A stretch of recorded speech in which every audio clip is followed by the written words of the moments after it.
to start, right? Yeah, no? Right. Yeah, right.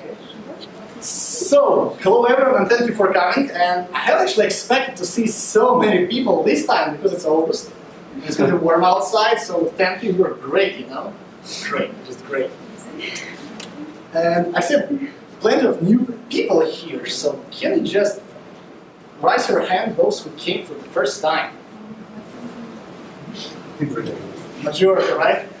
The question comes, what happened with our permanent residents? It comes much more often, but we really expect you to become permanent residents too, so we really hope that you'll enjoy this event.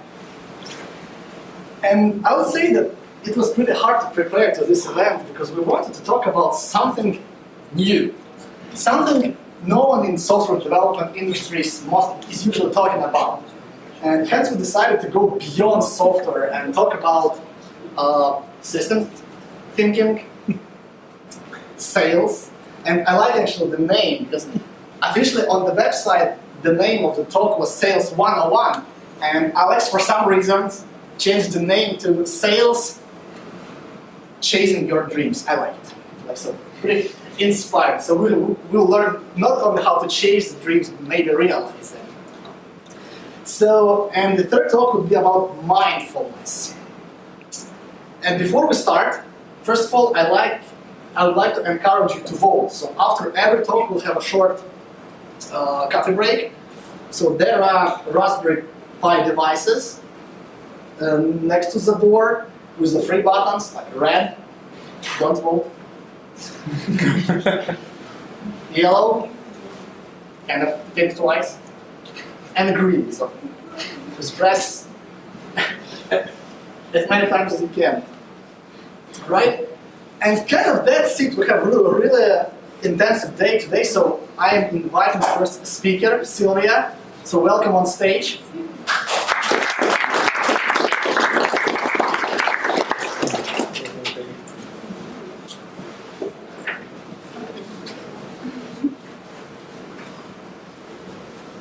Hello, everybody. Hello, programmers and people who like to programming.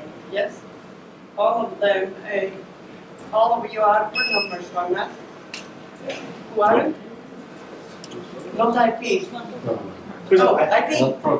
Not programming, but IT. Yes, I am Silvija Avota, and this topic we will have about system thinking. Do you know what this means?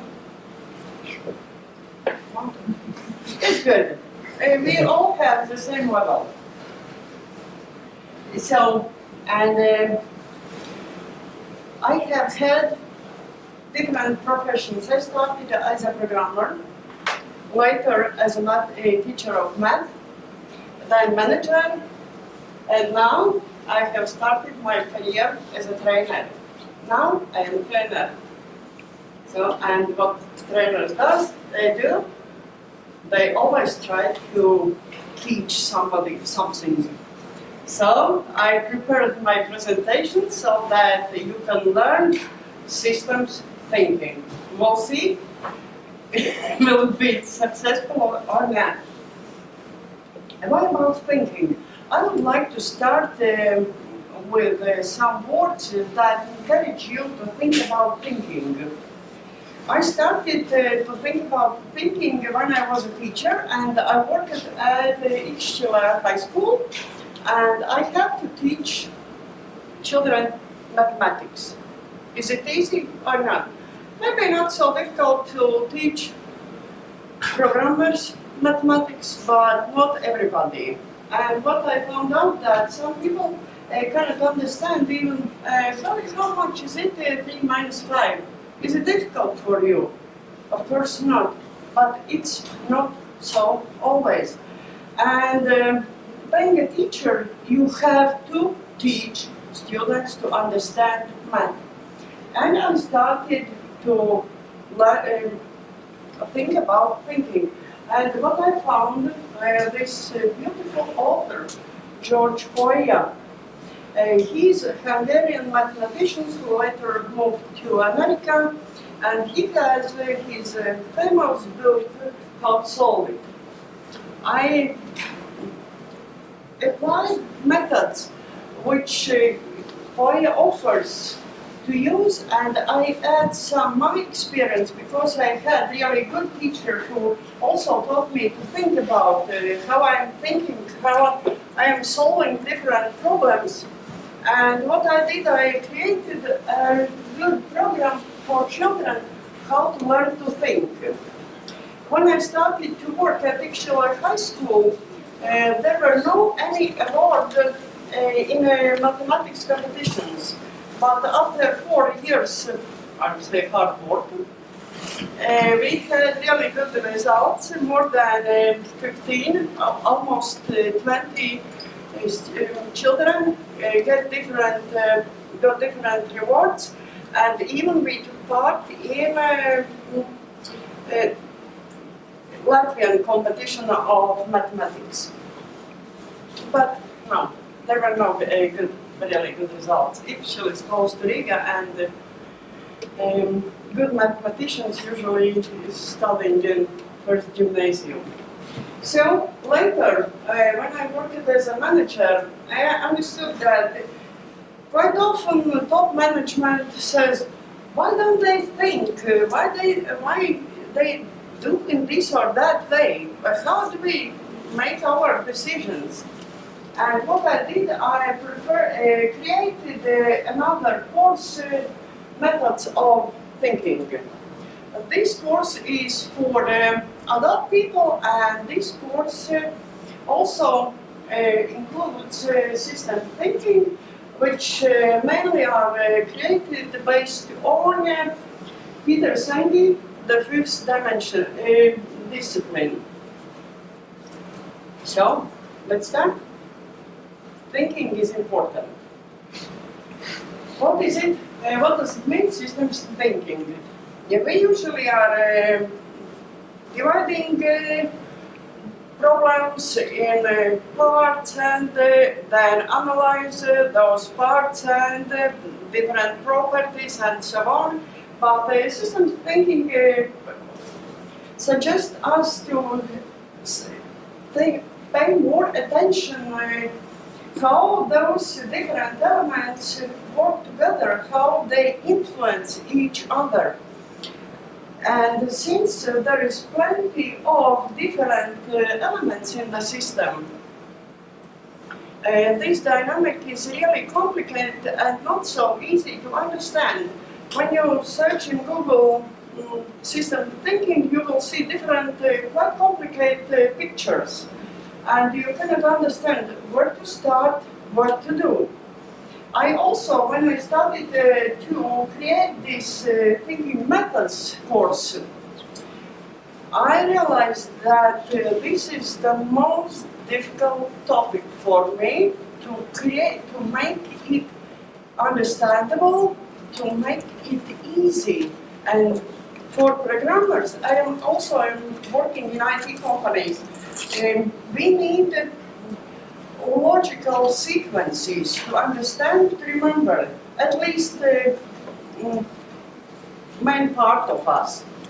So, what I did, I separated this system thinking training course like in layers. The first of all, it's layer of components, so we have to understand what to include in our systems.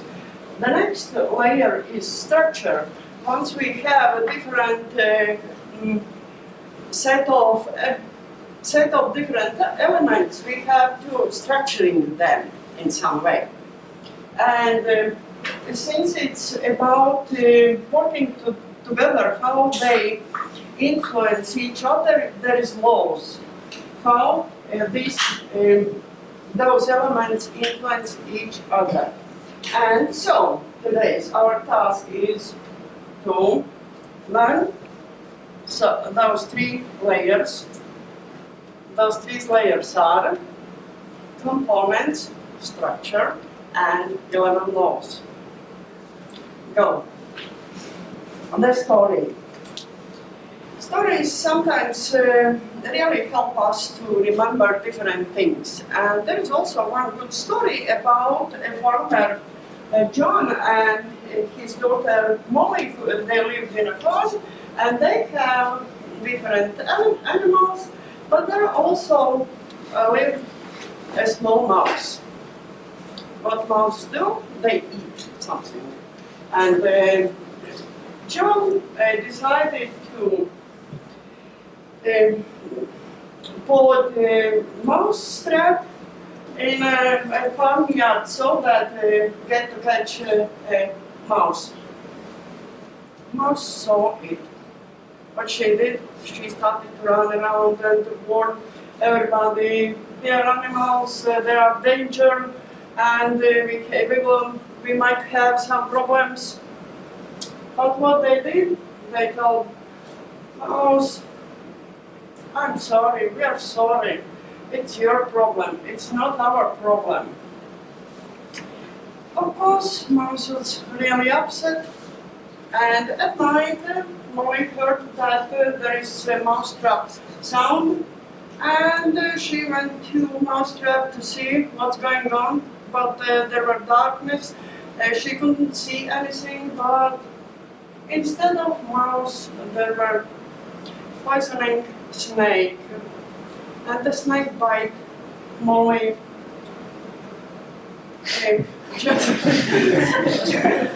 John took her to the hospital, later they turned back, but Molly was sick. John decided to prepare chicken soup, but it doesn't help.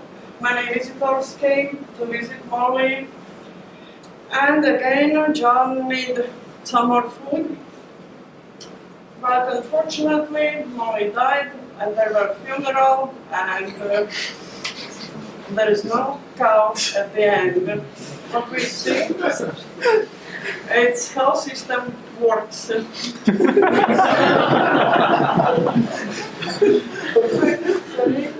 I just.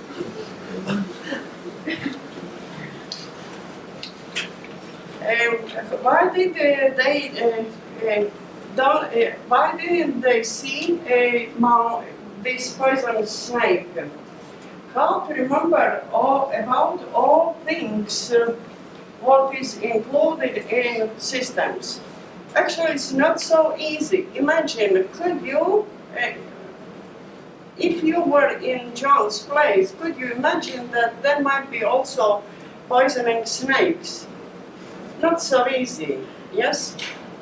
So we need some tool how to remember all possible components. And what I found, there is a really good tool proposed by Alan Atkinson, a compass for system thinking. There are all components. Actually, there are four main components what we have to include in system. It's well-being. We should be happy. We should be healthy. And we always should start to think about ourselves, the first. Then it's nature, ecosystem, everything that is around. The next is business, economy, East. We cannot live without money, it's impossible. And South, it's society. See? Is it easy to remember? I think yes. Actually, I also had small problems with this, but after I saw this compass, I could remember easily. You just have to remember the compass, and you will remember well-being, nature, economy, and society. And all this is usually included in any system. So it's easy, very hard to see how to find this poisonous snake. The next layer is structure. How to know how to put in the structure. And there is iceberg model. This model is proposed by Peter Senge, but it is very, very developed by different other authors, and it's a good way how we can look at systems thinking and how things are put in structure. So the first, what we see usually, it's events, what just happened. What we are doing, if we don't think about how we are thinking and what we are going to do, we react in some way. Like John did, just take this mousetrap, and it's how we usually do. These patterns, this is the next level, because we always like to choose this first, the most usual way, and only then we start to think about, can we do differently? And this is how we can predict our activities and also what others might do. The next level then is system structures. There are different laws and organizations that also is included. For example, this farmer John, there is some rules and regulations, what he should or shouldn't do, and there is also traditions. And I would like to emphasize traditions. Why? Because it's very difficult to change. It's system thinking is not only about how we think, but how we can improve different things all around us. And we have to remember that we can design laws and make new organizations and so on. For example, this really wonderful organization, Avota. Yeah, it's really nice, but our traditions, it's something really deep inside every of us. And it's difficult to change, but still we can do it. And there is one more level, and this level Silvija proposed to call mental models. This is why we are happy or why we are sad, and this all comes from our thinking. This is the most important level, and if we want to change something, if we want to transform something, we always have to start with this level, mental models. And if we now step a little bit aside and look at what's going on internet and all this information wars we are talking about, this is exactly what is done. It's transforming our mental models, our attitude, and I would like to kindly invite you to think yourself, but not follow those old ideas what we can read on internet. And what does it mean, mental models? Sometimes it's difficult to explain what is it. And Peter Senge said that it's deeply ingrained assumptions, generalizations, or even pictures or images that influence how we understand the world and how we take action. Can you say some mental models that influence your life?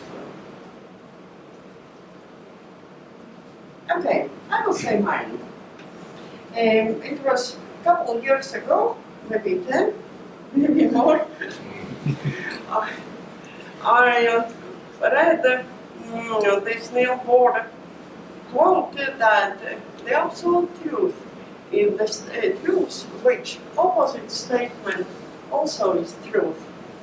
So, and this always helped me to look to any moment of life, to any problem, to any situation, and at least from 2 points of views. I cannot say that it's wrong or it's correct, but first of all, I have to see both sides. At least two. Actually, in life there is even more. There is no good and bad, there is no truth or false. Truth or false we can say only about facts, but not about general things. So, the next level. Now we have had two levels, layers already. First was snake components. The second is structure, iceberg model, and now we have those 11 laws. Can you remember 11 things? Not so easy. At least I am not that girl. For me it was difficult. I read those 11 laws more than once, but still couldn't remember all of them. But I know I have to. And this is what I did. I separated them in 4 different groups, because those 11 laws, they are somehow related. And depending on this relationship between those laws, I decided that there are 4 groups. Oh, it's already much easier. Then, so the first group is cause and effect. The second, integrity, sustainability, and feedback. Still not so easy, but much better. So let's go through that. What are the laws about cause and effect? You can read, but in easy words, we can say that there is always some kind of effect from everything what we are doing. Just sometimes we don't see it in time and space, and it might be so that we did just small changes, but the effect is really big. And these small and big changes, if we want to change events, we can change lots of them. But impact usually is really small. But if we can do small changes in our mental models at the very bottom of the structure, then the change is just huge. Imagine if we could change our mindset so that everybody in this world is honest. Wow, there might be so many unnecessary professions, and we could do so much more. And just maybe small. It can be. It's not so easy. So, and remember, for those who have really good visual memory, there is this domino effect. You never know. You never know what you do. The next group, integrity. System thinking laws teach us to always think about whole. There are many books wrote about this, how to look at the whole picture. And there are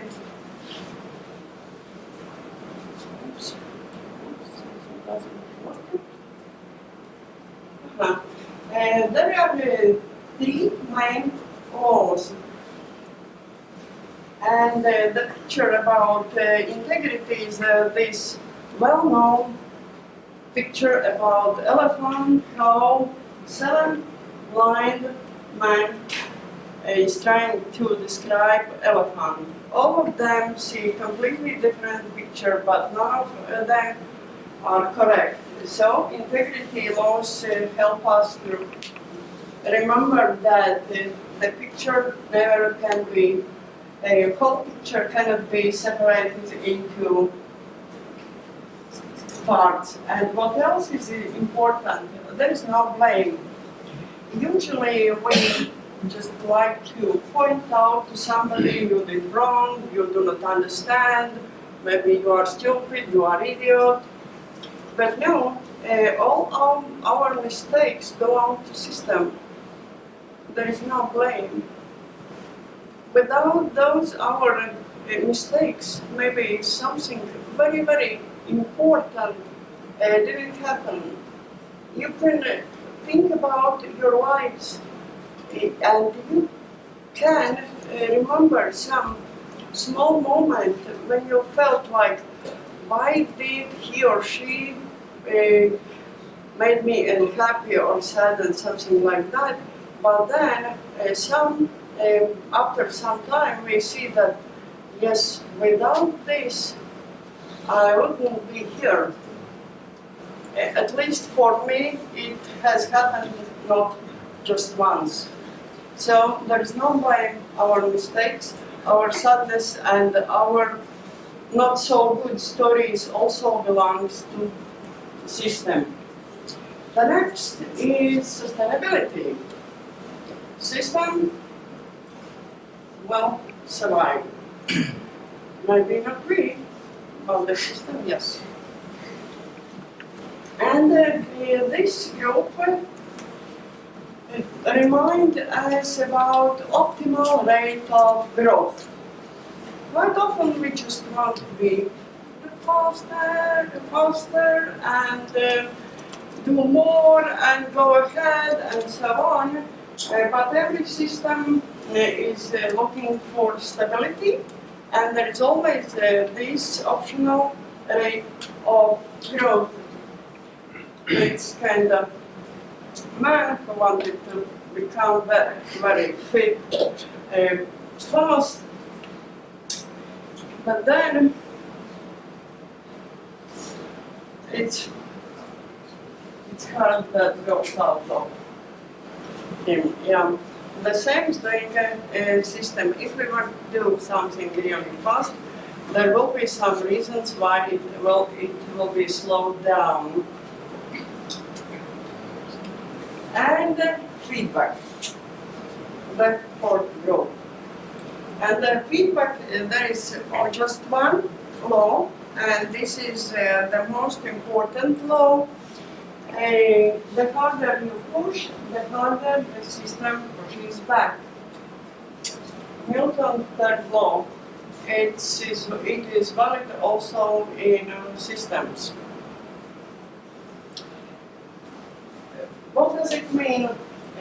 First of all, it reminds us that don't become hard workers. Work smart, not hard. It is also suggested if you have to work too hard, it means just one. Stop and think. Stop and think. Are you working 10 hours per day? 12? Let's start to think. But how to think? How can we do it? How can we understand it? And Peterson posed this model, how to describe systems. And here is those increasing loops and balancing. There are always forces that like to increase new products, more revenue, and additional research and development team again. But what happened? What's happening in the balancing loop?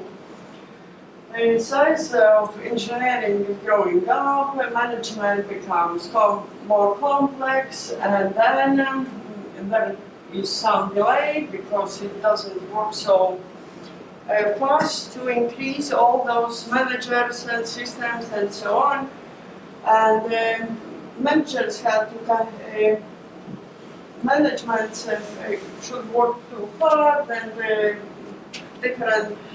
we see different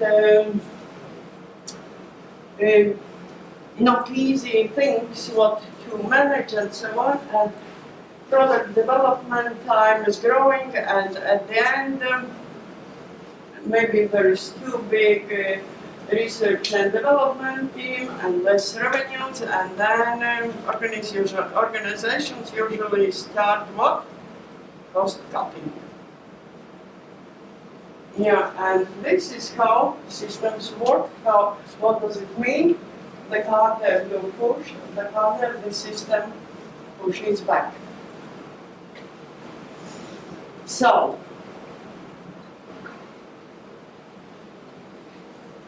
we have to remember all those groups.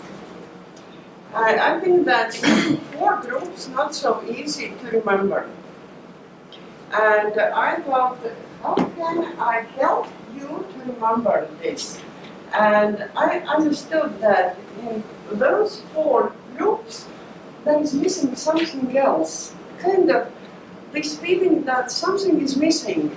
And I think that what's not said in Sandy 11 laws that we need also good luck. Some kind of randomness. We can be smart, we can think good, but still we need something more. And I think that I call this something more as a good luck, and that's why I put all those 4 groups in a 4-leaf clover, and in a 1-leaf it's cause and effect. You have to remember, you have to learn now. Integrity, sustainability, and feedback. So, here it is. System thinking. Let's start from the beginning. It consists of components, and at the layer components, how we can remember all components. Your compass, yes, thank you. Here is compass. The next layer, structure. Iceberg. Iceberg, thank you. You should make me happy. And the next layer, it's 11 laws. Yes, it's easy. So, have you learned it already? Yes, say yes, we did. Good. And then, what Peter Silvija said, that mental models are shortcuts of the life and should be understood. But to understand our mental models, we have to practice to do it, but have to examine them. To examine our mental models, which is really the most important part, I would say, for anybody of us, we have to understand how our brains work. But how to understand it, I studied this for now about 20 years, and I can offer you this Lomažņas method since September in Vierainīca. That will be in Latvian, not in English. And you also can read more. I invite you to read the 5th discipline. If you want to know the history of systems thinking, you can read the Creative Holism for Managers. And also, it's really short but very useful YouTube video, Alan Atkinson, how to be a more effective agent of change. And of course, there are plenty of information on internet. You can use it, and you can study, and you can become better thinkers. Thank you.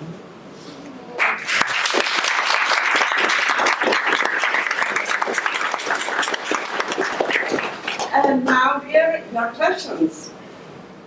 See, here is the reward.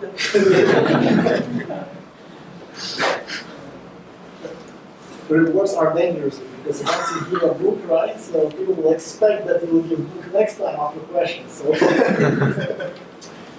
Yes. So, any questions? So the whole reason of this system thinking was to your stand, is anything left out of logic modeling, or what was the motivation? So the history of systems thinking is come from engineering, systems dynamics, and then it was offered as a way of thinking for managers. What I usually say, we all are managers. Don't try to avoid books about management. We all should manage our lives. And system thinking is about how we can manage our lives. Yeah. You just gave us the structure of the whole system thinking concept, but could you give some example we could apply, like in our everyday life, some simple thing we just start with? Not being honest. Are you a programmer? Yeah. Good. Do you have tasks like you have to do bug fix? Yeah. Okay, I'm not a programmer anymore, but yeah. Okay. This is how system thinking works. If you just see this small mistake, you can, like rent, you can correct it. But if you don't think about influence, how things are influenced by others, you will never really fix the problem. And once you start to think about systems, you start to realize that, okay, I already saw this, I saw that, and what's the most interesting, that you can solve problems which we even didn't know before. Reports really show that sometimes I'm listening what programmers are talking about. One says one thing, other things, and somehow our brain, when we get used to system thinking and we use also other methods of thinking, you can just, oh yes, I see, there is some problem in this place. We have to look at some more. Even I don't know programming anymore. I can help programmers to solve problems. And actually it's amazing. It's amazing. But yes, it's worth to do. That means when I'm fixing some bug, I should look at the whole system. Yeah. Sometimes systems are very huge. Yeah. So it's Observe, right? So you fix the bug and then observe. So. Do you know how fast your brains are working really fast? It's easy. You see that you run away, look around, and then you see what else can happen. Especially you can see it from the face of happy manager. Yeah. Otherwise, we or fix angry some. manager. Yeah, we fix some problem and then after some days we see there is completely different problem, but so close linked to previous one. It's so well known for.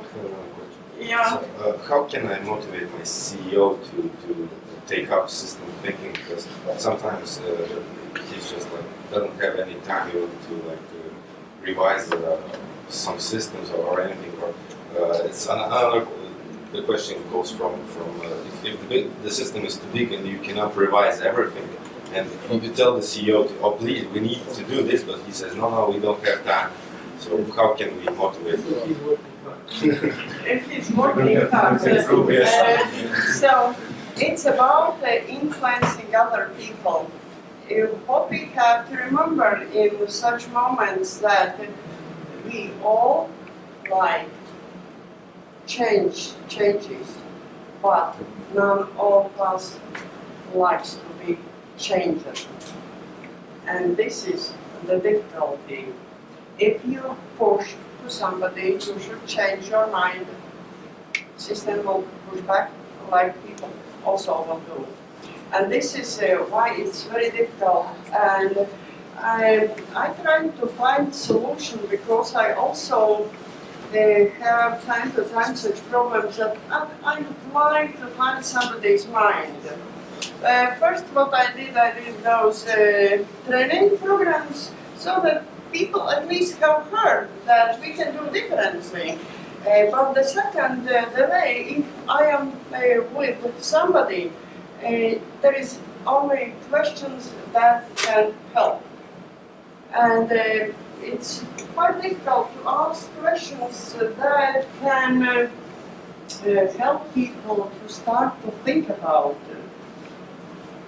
But what you can do in this case, think about the whole system, try to find a different solution, and then ask your CEO the question, where the answer to this question will be exactly what you need. It's about sales, right? So, Sales. Silvia, could you tell us what would be the first question? What we should ask? Any questions? No, the first question. Can you give us like a most powerful question, Lord? Do you have a minute? That's the most powerful. Never yes or no.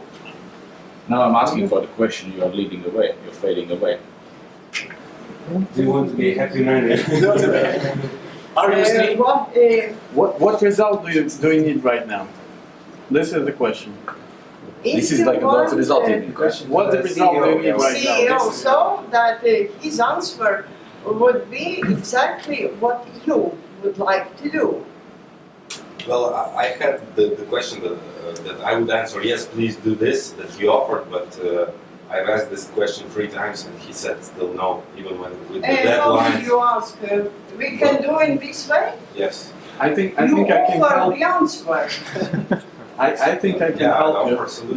The thing is that the answer will be in my presentation. That is the next one.